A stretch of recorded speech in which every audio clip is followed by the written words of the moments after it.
Hi, this is video 2 of the two-part series videos on Terraform versus Ansible. If you missed out on video number 1, I encourage you to go back and watch that. It's more theoretical, it explains the differences, it talks about different concepts, so highly recommend that you go back and watch that. In this video, we're going to talk about or show a demo of the differences between Terraform and Ansible in AWS. We'll take that as an example. My name is Sam Gabriel, and let's get started. Okay, so if you don't have your own AWS environment and you're subscribed to Tech&8 Academy, you'll find this lab there, and you can easily just go down to the AWS environment section here, this lecture, and you can launch an AWS environment. What this will do, it's going to find the free account for you and give you the credentials that you need to access that account. And here we have it. We have everything we need. All we need really is to get these AWS access key ID and secret access key, the credentials to access AWS programmatically. We also have a username and password to log into the console and see what's going on. All right, so now let's go to our repo, and we are going to use GitHub's code spaces. So the environment is all set up for you, and all you need to do is go to code and run, create a new code space like this that you can create on the main branch in this repo, or you can fork this repo into your own environment, and then you can run code spaces there. I already have a current code space running, so I am just going to launch that to save us some time. It really doesn't save a whole lot of time, to be honest, but at least, you know, I have some of the files already there and ready to go, and this should get set up, and within a couple of minutes we should be all set.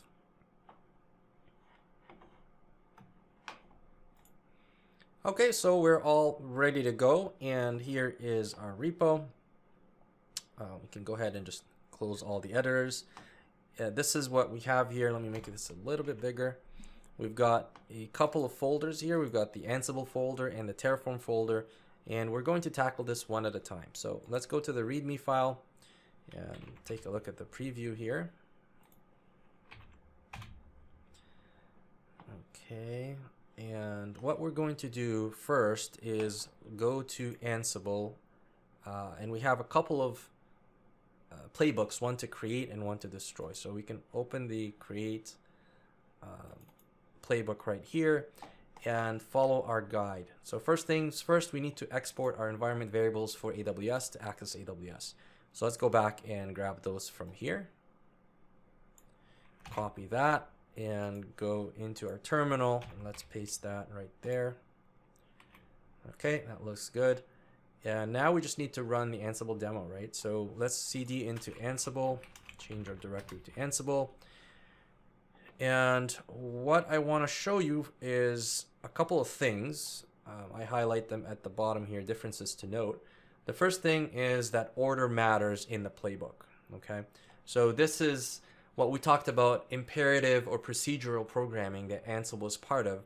So whatever you define in this playbook, it has to be in order. So we can see here that provisioning a VPC and EC2 instance, that's the main thing. We have a few variables. And then we have our tasks. We need to create a VPC first, of course, then create a subnet. Then we need to create a security group and create a key pair, and then create an EC2 instance. Now, what I'm going to do is I'm going to reverse this order here to ask it to create an EC2 instance before we create a key pair and see what happens, okay? So this auto saves, by the way. I don't have to save every time, which is great. So all I need to do is run the command to Ansible playbook command to get the, actually this is the destroy command. We need the create command to run this playbook. So that will go ahead and go through our playbook one step at a time, or one task at a time, as you can see our tasks here. So first, create VPC. You can see that changed, so it has successfully created the VPC. It's creating a subnet, or just created a subnet, and then it fails at create an EC2 instance, and it tells you The task include an option with an undefined variable and so on. So it really is waiting for the key pair first before it can go in and create the EC2 instance. So let's reverse the order here. Unlike Terraform, for example, where it is a declarative language or programming language, all it's going to do, it doesn't care where you define things, it's going to merge everything together in the Terraform configuration file, and it will be ready to go. So let's go ahead and, let's clear this. Let's run the playbook once again, and now you'll see that everything will work fine. So the VPC was already created, and so this was the subnet and the security group, so it says OK here. And this is idempotence that we talked about in the previous video, which means that if it's already there, if it's the same input that's coming in, and Ansible checks that it's already, the VPC is already there, it exists, the security group and so on, it's not going to go ahead and create a new one. All right. Now we see the changes here that it created a new key pair, and we see that it created a new EC2 instance. In our case, actually, it created 2 EC2 instances. We have a count of 2. So why don't we go into the AWS console and verify that everything has been created correctly. Also notice the tag here that we have is environment dev. All right. So let's go back and go to our console. So let's use this, open a new tab. And here will be our console. Let's move this over. Now we need our username and password. Okay. So our username and password. Here is our username. And our password. Oops. Here's our password. Okay, let's sign in.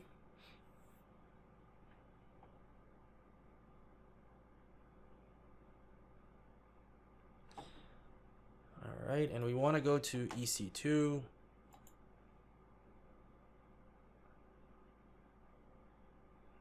Okay, and we want to take a look at our running instances. So let's go here.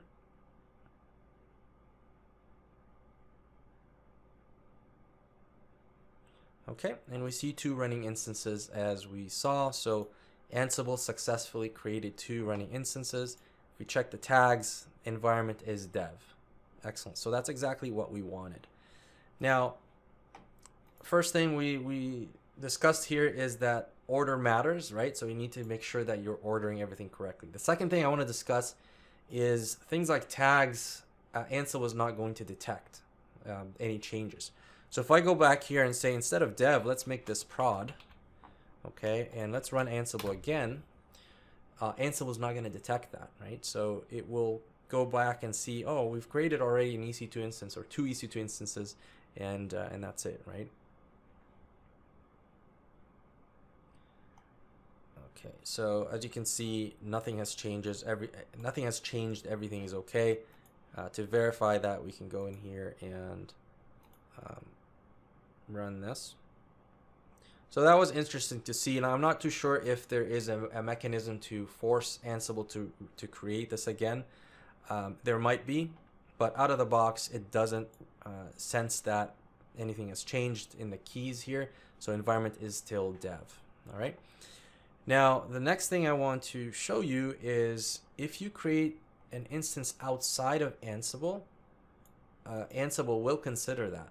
Right, so let's say we create an EC2 instance from the AWS console.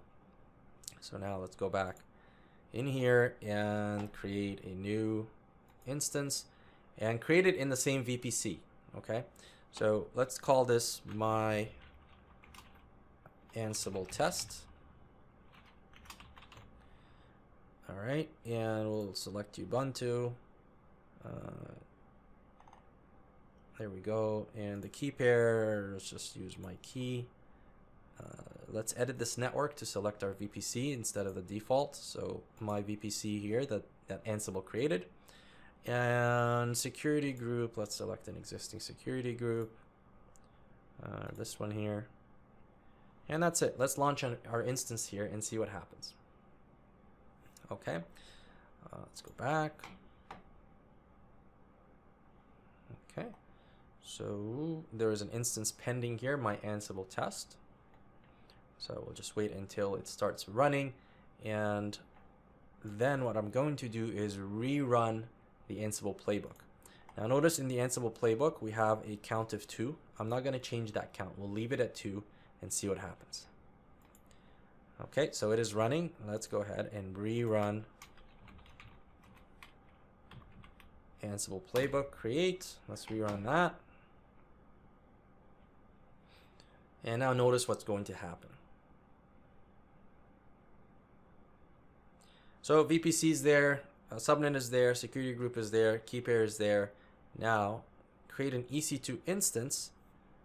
Nothing happens. Interesting. Okay, so let's go back and see this particular EC2 instance where it got created. Okay, so it is created in US East 1F. Let's refresh that.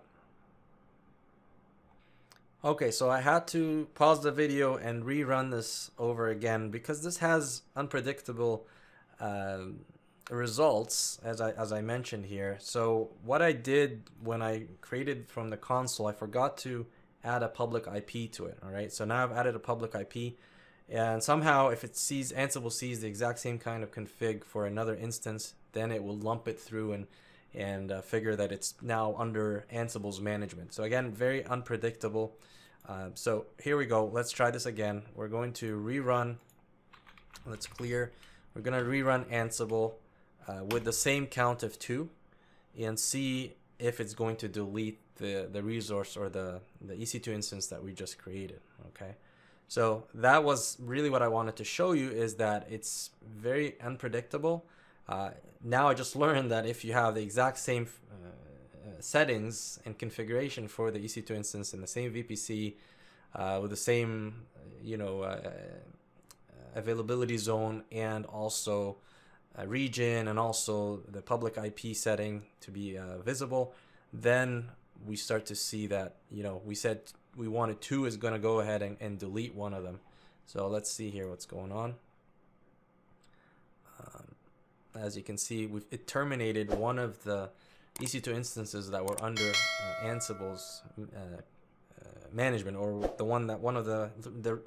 most recent one that Ansible actually created, and it left the one that was created manually inside the console. Okay, so now we end up with 2, which is what we declared here, but we don't know which 2, right? One that was created outside of Ansible was left, and Ansible deleted one of its own. So very unpredictable behavior here. Now, when we want to destroy everything, we need to create a separate playbook to destroy. So we can't just say, hey, Ansible destroy, and it goes in and destroys everything it created. No, we had to create another playbook. Here it's called playbook destroy. And in this playbook, you need to go in reverse order, right? So you first need to terminate all the running instances in a region, and you have to use this with extreme caution. It's going to go to just delete everything in that region. Remember, there's no state file, right? So there's no way for Ansible to know what is under its own management. So it's going to go out into whatever region it has, and it's going to delete all the instances there. Okay, so once it deletes those instances, then it's going to destroy the key pair, the security group, the subnet, and finally the VPC. So now we're going in the reverse order of what we've created. All right, so let's go ahead and do that and run Ansible playbook destroy. Okay, so we're going to destroy this, and you'll see here that in the beginning we just needed to get the VPC ID. So that's why I use this task called get VPC ID from name, which is calling the EC2 VPC net info and basically registering the VPC, and then from there we can get the VPC ID output, and this will be used later on. I'm printing this out here just to see, which is this VPC ID, which will be used later on. Let's see where.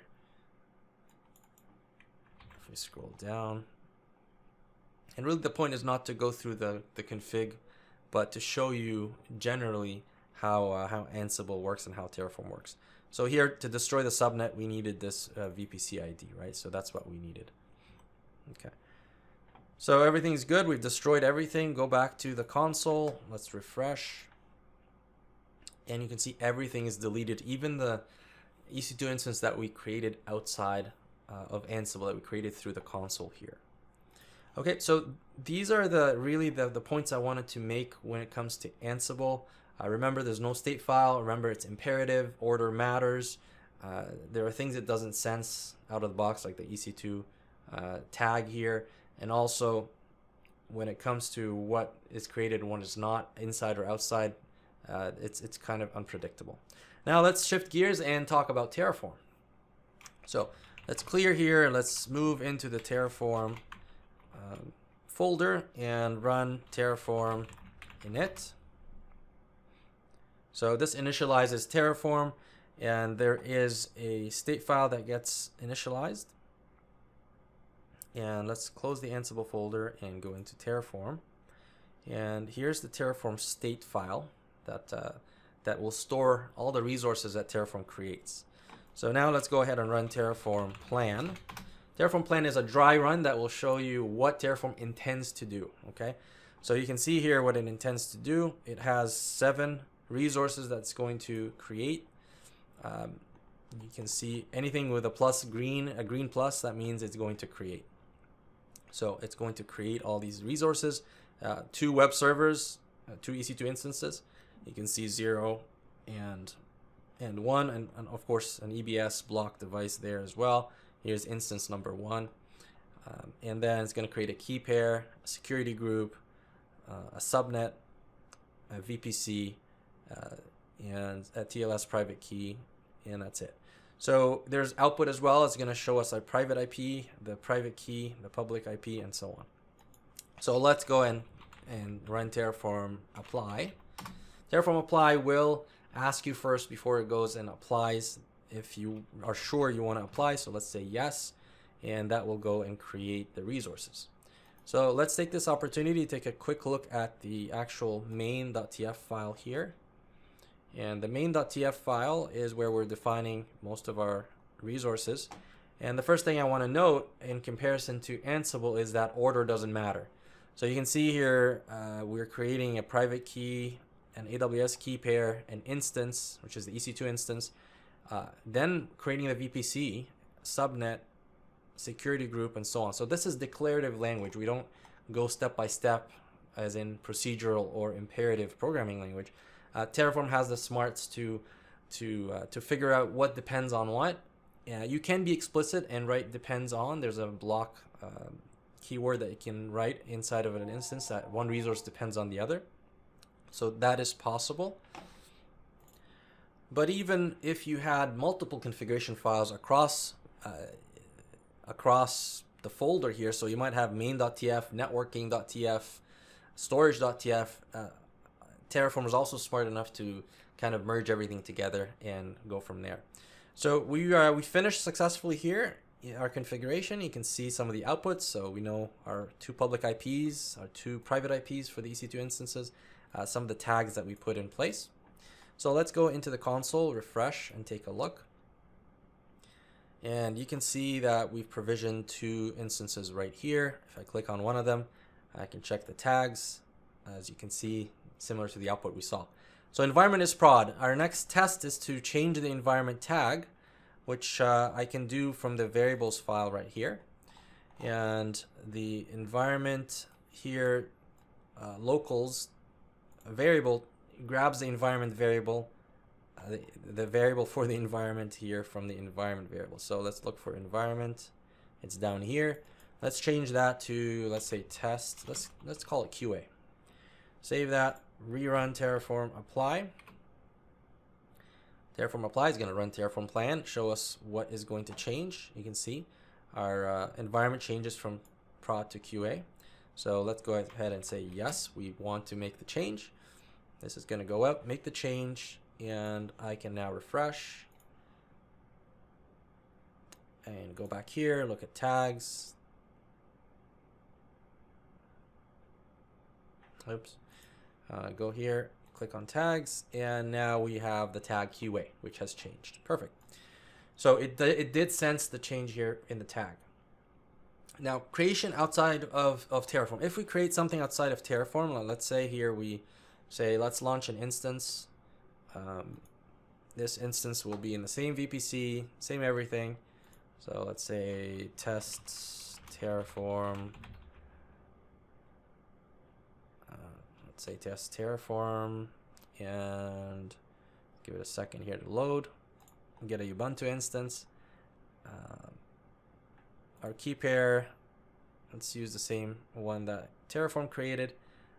Let's edit the network. Let's grab a VPC, same VPC that we have for Terraform, and enable public IP. Yes, select existing security group. Let's select the one Terraform created as well, and we're ready to go launch the instance. Okay. Now, as we saw with Ansible, Ansible lumped this instance in with the ones it created, but Terraform will not, because Terraform has a state file. Okay, so let's refresh this, and I can see now I have my two instances created by Terraform and the one I created manually through the console.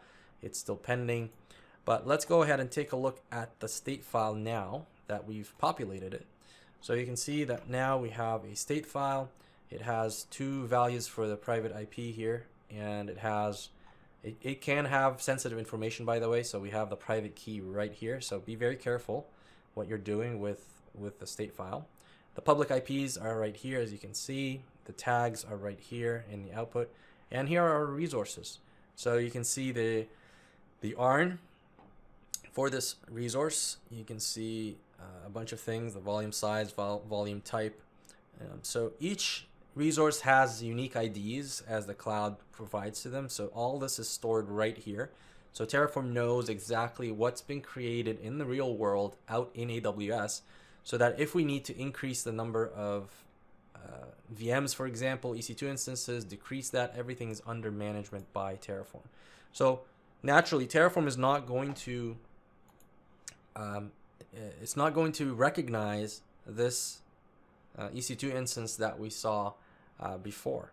So if I run, or the EC2 instance that we created, from manually through the console.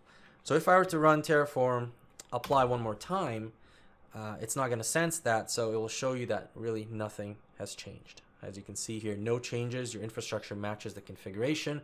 So whatever you've configured and declared in the configuration is what's in that state file, and it doesn't see anything outside of its own management. Okay, and that's it. When we want to destroy, it will actually destroy with one command. So I don't need to create a separate configuration for the destruction. All I need to do is run Terraform destroy. That will go ahead and destroy the resources under Terraform's management, and it gives you, again, a plan to show you what's going to get destroyed, 7 resources, and goes in detail which ones that will get destroyed. So we're going to say yes, that's going out and destroying our 2 web servers here, 2 EC2 instances, as you can see, and it's doing it in parallel, so it saves time.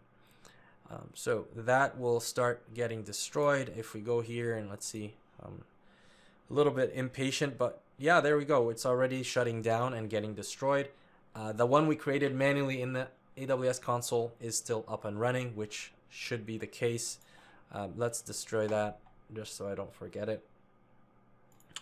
Terminate this instance, terminate, and Terraform is going to complete finishing everything again in the proper order on its own. So it's going to destroy the instances first, and then we'll destroy everything else, the VPC, the subnet, and everything in the proper order for me. So while that finishes, I hope this kind of gives you an idea of the differences between Ansible and Terraform.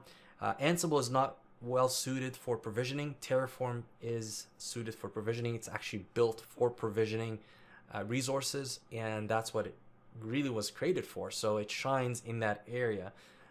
Ansible is a configuration management tool. So really it goes into let's say a VM and creates or configures packages, getting an application ready to be installed, and so on. So if you're interested in more of how they work together, which is really sometimes the best approach if you're running with mutable infrastructure, so you really need Ansible to go and make changes to existing infrastructure. For some reason you can't destroy the infrastructure and recreate it fresh, which is immutable infrastructure, then Ansible is a great solution in that case. And where would you encounter that? Sometimes in long-lived infrastructure, maybe like databases. You don't want to destroy the entire database, recreate it. Maybe you want to be surgical in your approach. So I have a blog post here called Jenkins, Vault, Terraform, Ansible, and Console delivering an end-to-end CI/CD pipeline, where I discuss how to get an application end-to-end deployed and use some best practices along the way. What I want to highlight here in this blog post is how we're using Jenkins instead of doing the work I did manually and writing, Terraform init, Terraform plan, Terraform apply, or Ansible playbooks and so on. Everything gets done by a pipeline like Jenkins. So in this case, what I want to highlight is that Jenkins is actually calling on Terraform to provision 3 VMs here for our application to get deployed. But then once it's done, Terraform comes back to Jenkins and gives it the IP addresses of those machines that it just provisioned. Then Ansible takes that information, those VMs, and it SSHs into those 3 VMs and gets the application, or gets those VMs ready for the application. So it will install the proper libraries and packages down to the actual deployment of the application itself. So this is where Ansible really shines. And if I need to upgrade one of those applications, I can easily just rerun this. Terraform will not make changes because those VMs are still there unless I ask it to add another VM. But then Ansible will kick in and upgrade my application to the next version. And this is, again, mutable infrastructure. So I'll put a link in the description of this video to this blog post. This is also part of a series of 4 blog posts, and there is a video demo for each one of those as well. If this is a little bit overwhelming and you like to learn a little bit more about Terraform, I do have a Terraform 101 course that you can use, and that will explain a lot of these concepts that we're talking about in this video. That's it for this video. I hope you enjoyed it, and I will see you in another video.